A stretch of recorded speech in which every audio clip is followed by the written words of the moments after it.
transporte, saneamento, enfim, e todas as demais carências que são evidenciadas durante o processo eleitoral, e por isso o processo eleitoral é muito rico. E eu vou aproveitar, até quebrando o protocolo um pouco, como foi feita a pergunta e o deputado Wilson saiu, e eu acho oportuno também me posicionar sobre isso, que falamos sobre a coincidência de mandatos eleitorais, enfim. Eu, particularmente, não vejo com bons olhos isso, porque penso que a cidade, por exemplo, sumiria dentro de uma eleição presidencial, eleição de Estado, senadores, deputados federais e estaduais. Praticamente passaria despercebida a eleição de prefeito e a eleição de vereadores.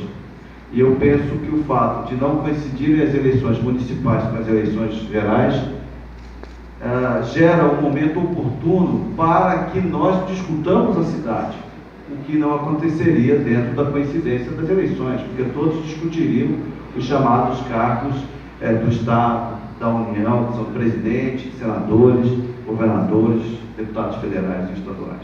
Então, penso que, independentemente da que se faça, que é muito caro fazer eleições de 2 em 2 anos, eu devo lembrar que isso também foi muito caro, custou muitas vidas, muita luta à democracia brasileira.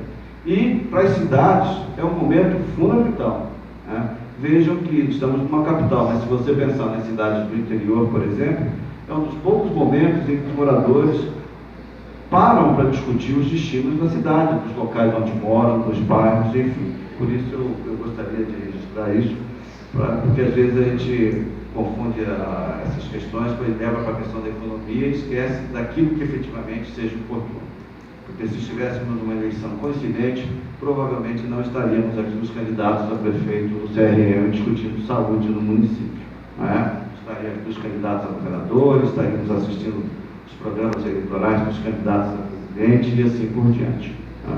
E voltando ao tema, porque justamente esse momento que nós discutimos a cidade, não vamos reproduzir aquilo que todos já sabem. Evidentemente que nesse pleito eleitoral tem candidatos que têm se afinado com o discurso de que a gestão de saúde em Cuiabá ela é boa, de que a saúde em Cuiabá não é um caos, efetivamente, porque tem um pronto-socorro com as obras iniciadas e a poeira das obras acaba encobrindo a realidade do que nós temos vivido, ou seja, não se alterou nada desde a época em que, naquele mandato, se trocaram 7 secretários municipais de saúde.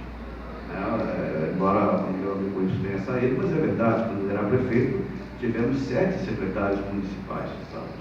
Então, isso já demonstra que, desde então, nós não tivemos muitos avanços no que se refere à gestão da cidade, na sua política pública de saúde.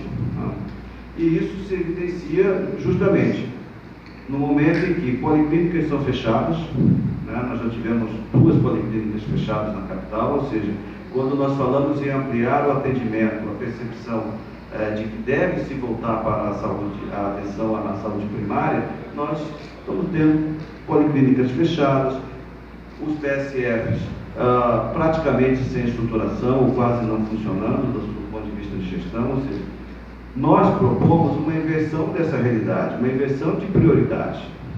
Eu, particularmente, achava que nós não deveríamos investir num novo hospital pronto-socorro, penso que deveríamos ter voltado a atenção para a saúde primária, sem dúvida nenhuma, com esses recursos. Não penso, dentro da atividade finalística da saúde, que seja importante a construção de prédios em si. Eu acho que nós temos que atuar profundamente na eliminação dos gargalos da saúde. E eu estive numa reunião com a nossa presidente do CITMED, como todos os candidatos provavelmente receberam, e a percepção é aquilo que nós já estamos falando e debatendo ao longo da campanha. Dentro do orçamento da saúde, nós temos 6% só voltado à atenção à saúde primária e mais de 50% voltado à gestão do próprio sistema. Ou seja, isso é um desvirtuamento do ponto de vista do sistema público de saúde. Nós não podemos gastar a maior parte dos recursos, pessoal, material, equipamento, na gestão. E eu sempre digo, não que não falte recursos à saúde, porque é evidente que faltam, mas faltam para todas as áreas públicas do município, não só a saúde. E dentro daquele quinhão, dentro daquele bolo, daquela fatia, que é o orçamento municipal, A saúde tem um orçamento memorável do ponto de vista das outras pastas, por exemplo. Tá? Isso é só para a gente evidenciar, para não ficar no discurso de que falta recurso, porque nós temos ouvido muito isso nessa discussão. E o recurso para isso? Eu digo, olha, a questão da saúde não é tanto do recurso, eu sei que falta, mas efetivamente dentro do bolo é um dos que tem a maior, se não a maior fatia do recurso, disputando ali para e passo com a educação. Então, o nosso foco dentro do nosso programa de governo é inverter esse eixo, inverter essas prioridades, fazendo com que a atenção se volte à saúde primária.